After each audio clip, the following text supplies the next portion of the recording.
Now, ultimately, there are different levels of reality. They are not the same, but they're separate. Yes, they melt into the plane that is above and below. In other words, each plane is a product of the plane that is above.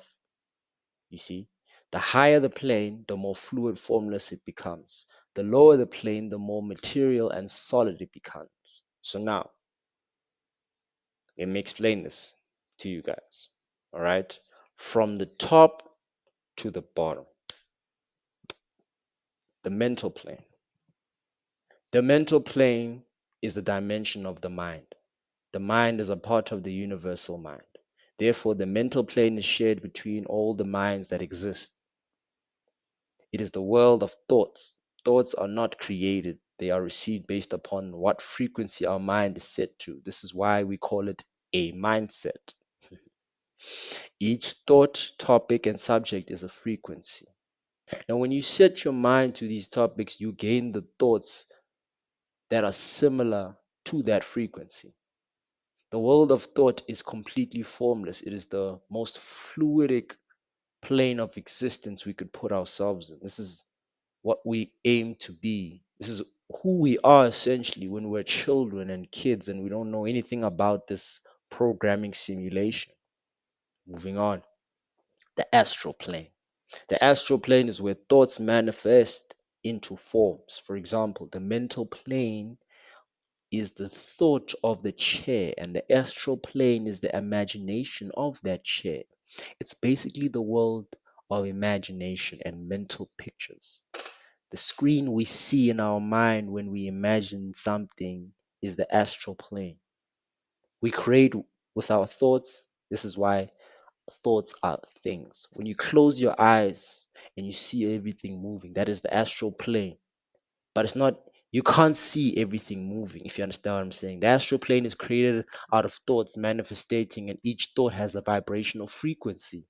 This resulting in generating three main levels of it, which is the higher, middle, and lower, depending on your vibrational frequency of the thought. Manifesting will result into the thought form manifesting on the higher, middle, or lower astral planes.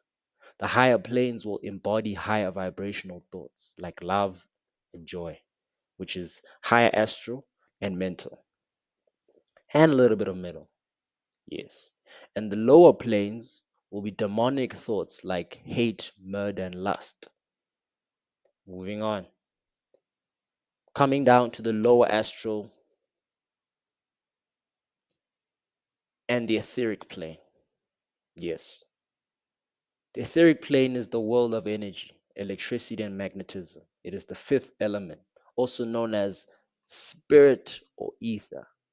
The ether is a substance of that has one foot in the physical world and one foot in the astral world. Ether is where we get the word either from. Hold on. Ether is where we get the word either from. Either is connecting to two scenarios in language. For example, I either support Manchester United or Liverpool. The ether is the same thing, connecting to two planes together. The word together has the word ether within it. Get it? You see now, it's joining two planes. So there are also etheric entities that live amongst us, like goblins, golems, trolls, demons, devils, and all those emotions. They are entities that have the ability to materialize or stay in the astral body at their will. They can choose whether to be a physical or non-physical. This is where we get myths of trolls, fairies, goblins, devils, angels, and that's where we get them from. We get them from a different plane. They are secretive beings that do not like to be seen by humans, but they live amongst us. Therefore, we are the devil and we are the angels.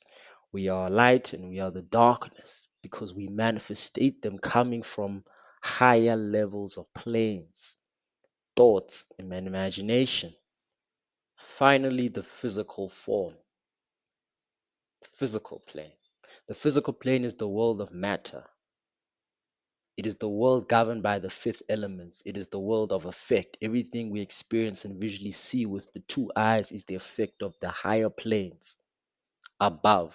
This is where we get the saying, as above, so below. So now, when that you can change the higher planes of existence, you can also change the physical planes. This is why real magic is indeed real. Magicians and occultists do have methods to have contact with the astral and etheric entities, which then gives them the ability to manipulate the physical plane. So I'll give you an example.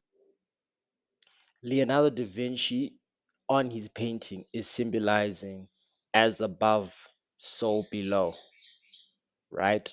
But if you look at his paintings, where did he get the visuals of them? He got them from his higher plane of existence, because he had to have gone into the world of thoughts and the world of imagination. He had gone into the mental plane and astral plane to have created something out of those forms and matter into the physical plane. You see, we are generators and creators of everything we feel and see in this world. It is because of us that we experience pain and suffering. It is because of us that we experience joy, love, and will. And it is because of us that we experience death and light. It is all coexisting from the higher planes of our mind, the light, coming down to the lower planes. As above, so below. Get it? If you don't get it, forget about it.